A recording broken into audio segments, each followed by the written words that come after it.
Morning guys, trabaho tayo ulit ngayon. Papagas muna kami bago kami magsimulang magtrabaho.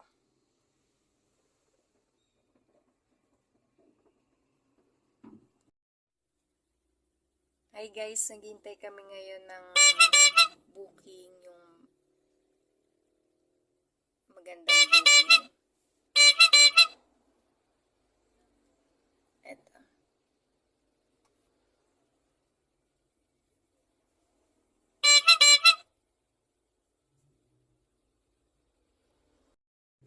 Meron na kaming booking guys dito sa Novaliches. Pupuntahan na namin. Tapos ihahatid namin siya sa may Malolos, Bulacan. Buto-buto ba? Kasuka-suka na yun ang nanakit na. Kahit hindi senior ha. Talagang nangyari sa ating lahat.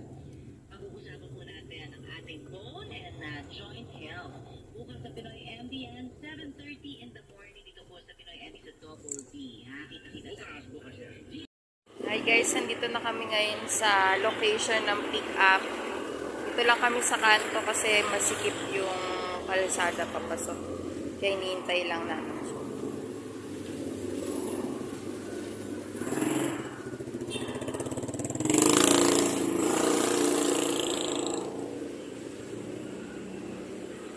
Dito lang ako sa kanto guys, iniintay ko siya.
Hi guys, kakakuha lang namin nung item dito sa Novaliches.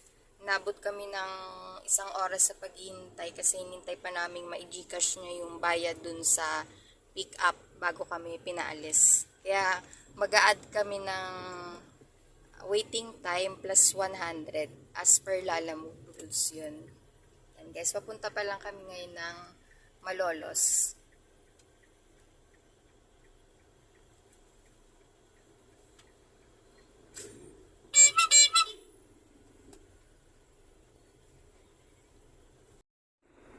Ito guys yung booking namin ngayon na papuntang Malolos. 597 lang yung shipping fee niya. Pero mag-a-add kami ng waiting time kasi nga 1 oras kami naghintay dun sa pick up bago kami nakaalis.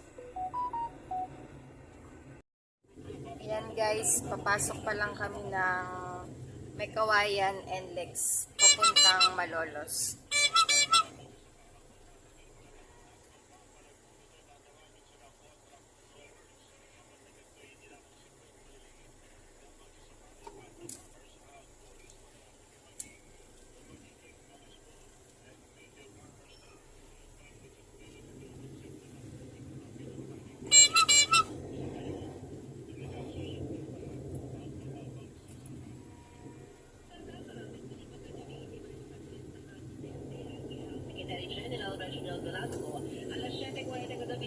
Continue on Asian Highway 26 for 12 kilometers.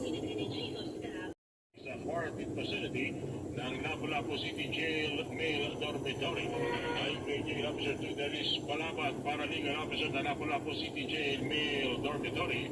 Naghihintay pa ang kanilang warden ng rekomendasyon mula sa jailers at intel officers. Sa oras na may labas ng clearance, inilipat ang naturang mga suspects sa regular na jail dormitory. Sa hinihintay ang rekomendasyon mula sa kanilang mga intel officer dahil maituturing na high-profile inmate ang mga dayuhan. Maingat naman ang Cybercrime Investigation and Coordinating Center o CICC ang publiko sa tumataas na kaso ng investment scam sa gitna ng tumataas na halaga ng cryptocurrency sa global market. Ayon kay CICC, Starting the person of 47th and 15th Infantry Battalion ng Philippine Army sa Canton Negros Occidental o Canton Negros Occidental. Nangyari ang encuentro kahapon ng umaga na tumagal ng 40 minuto. Ayon sa Philippine Army, nagsagawa sila ng combat operations matapos na makatanggap ng tip mula sa mga residente. Kagay ng presensya ng komunistang grupo sa lugar. Bukod sa mga nasabi, nasa pagtingin ng militar mula sa mga kalaban ng walong matatas na kalitin na armas, hindi pa alam ang pagkakilala ng mga nasabi habang wala namang nasabi sa panig ng militar. Yan guys, pa-exit na kami ng Tabang. 25 minutes na lang. Nandun na kami sa drop-off point.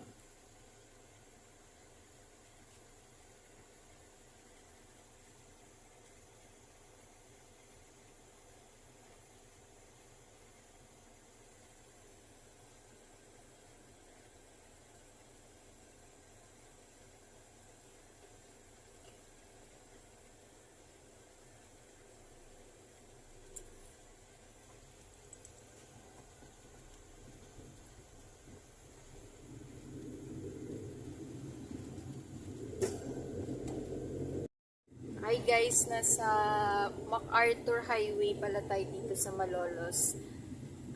Ngayon na kami nakarating dito at gawa na pala yung daanan ng MRT dito sa Malolos guys. So ayan, malaking tulong yan pag natapos na tong MRT na to.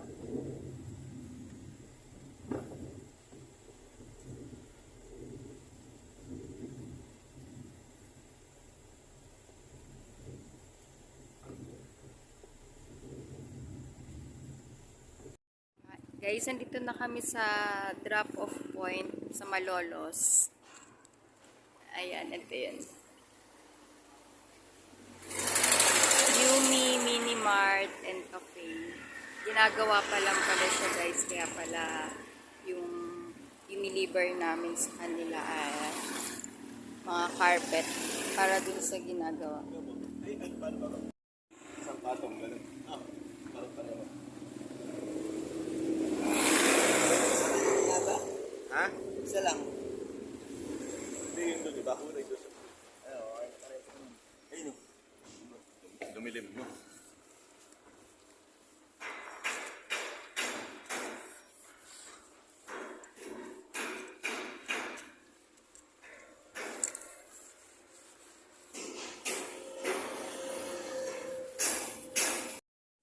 Hi guys, yun na deliver na namin yung item dito sa Malolos at ngayon naghihintay naman kami ng booking pabalik ng Manila.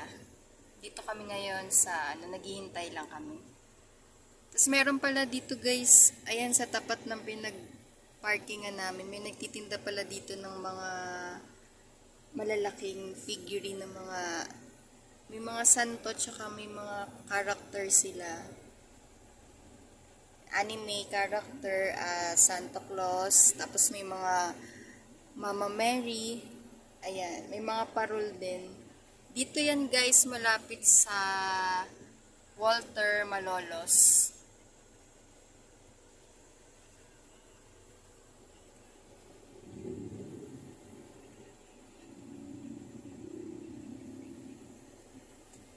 Lapitan natin yung ano guys. Tingnan lang natin.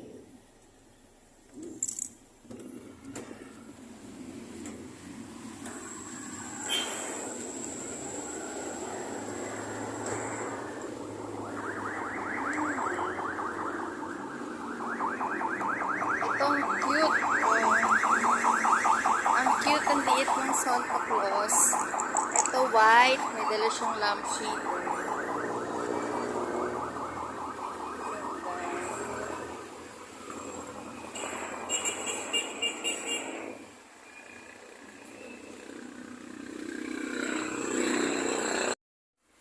Guys, wala kaming makuha ang booking ilang minute, 30 minutes nata kami naghihintay, wala pa rin booking dito sa Malolos.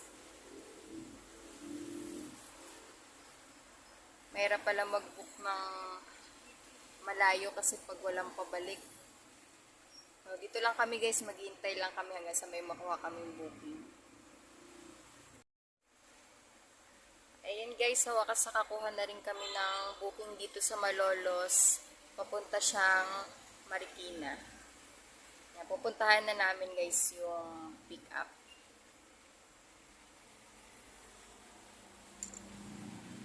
Guys, ang cute ng jeep po. Owner siya na ginawang maliit na jeep. Ang cute, ginawang There's a 5-minute pamasada. slowdown on a Mabina in 150 meters. You are still on the fastest route.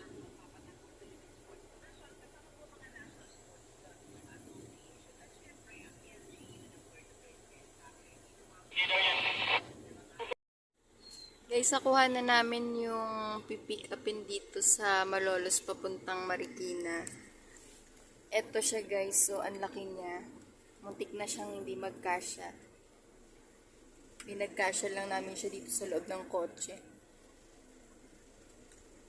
Ayan.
Kada kilo ang liempo.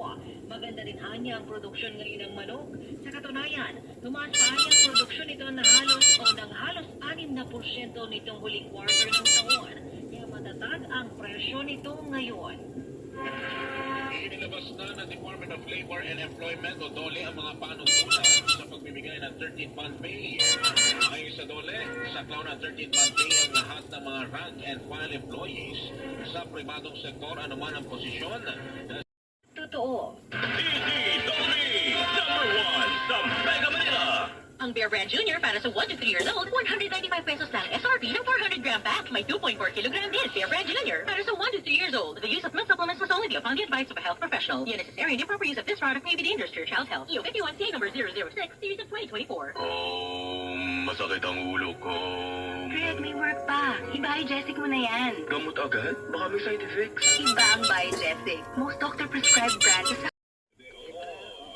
Yung mga nagtinda, pero ngayon, dalaho ng kahirapan, dalaho ng hirap sa buhay ngayon, lahat nagtataasan. Dito lang po Mukhang kami may mga sa senaryo na drop-off sa kailangan na nilang Marikina. Maghahanap lang po kami ng parking.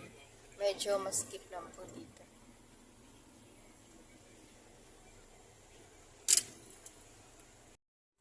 Hi guys, mali pala yung pinong ano kasi dito kami dinala nung way sa masikip sa gilid, yung pala yung sa kabila, kaya lalabas muna kami dito sa masikip, ikot kami sa kabila.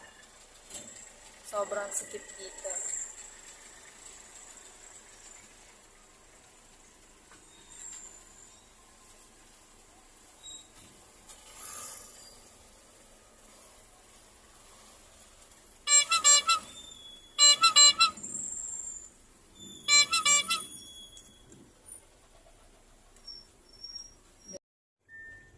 Mali yung pinang waste kaya nagtanong-tanong ako kung saan yung Greenland Phase 1. Sabi nung napagtanungan ko, dito lang daw yun. Pagkaliwa namin, makikita na daw namin yung arko ng subdivision. Kaliwa sa main road. Take the second left onto J. P. Rizal Street.